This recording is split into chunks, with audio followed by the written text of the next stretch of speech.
കേരളത്തിലൊക്കെ അധികം ഉപയോഗിക്കുന്ന രണ്ട് സോഫ്റ്റ്വെയർസാണ്.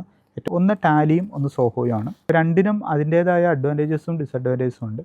Tally is pure accountant software ആണ്. ഒരു ജേണൽ എൻട്രീസ് അല്ലെങ്കിൽ അക്കൗണ്ടിങ് എൻട്രീസ് ആണ് അതിലേക്ക് ഫീഡ് ചെയ്യുന്നത്. അക്കൗണ്ടിങ് നോളജ് ഉള്ള ആൾക്കേ ടാലി കുറച്ചുകൂടെ ഹാൻഡിൽ ചെയ്യാൻ പറ്റുകയുള്ളൂ. ടാലി എന്ന് പറയുന്ന ഒരു സിസ്റ്റം സോഫ്റ്റ്വെയർ ആണ്. അതൊരു ക്ലൗഡ് ബേസ്ഡ് അല്ല.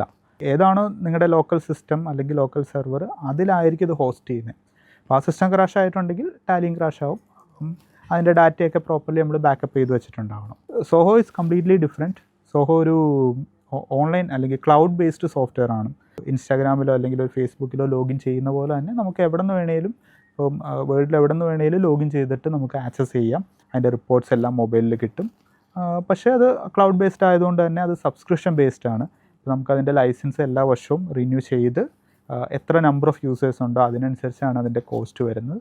അക്കൗണ്ടിങ് നോളജ് ഇല്ലാത്ത ആൾക്കാർ ഒരു അക്കൗണ്ടിങ് സ്റ്റാർട്ട് ചെയ്യുകയാണെങ്കിൽ സോഹോ ആയിരിക്കും കുറച്ചുകൂടെ നല്ലത്. ഫിംഗർ ടിപ്സിൽ തന്നെ റിസീവബിൾസ് അല്ലെങ്കിൽ പേയബിൾസ് എത്രയുണ്ട് അല്ലെങ്കിൽ പ്രോഫിറ്റ് ആൻഡ് ലോസ് എങ്ങനെയുണ്ടെന്നുള്ളതൊക്കെ മൊബൈൽസിൽ തന്നെ നമുക്ക് കാണാനും ഇത് ചെയ്യാനും പറ്റും. ഇതൊക്കെ ഇനിഷ്യലി ഒരു ബിസിനസ് സ്റ്റാർട്ട് ചെയ്യുമ്പോൾ തന്നെ സ്റ്റാർട്ട് ചെയ്യുകയാണെങ്കിൽ വെൽ ആൻഡ് ഗുഡ്.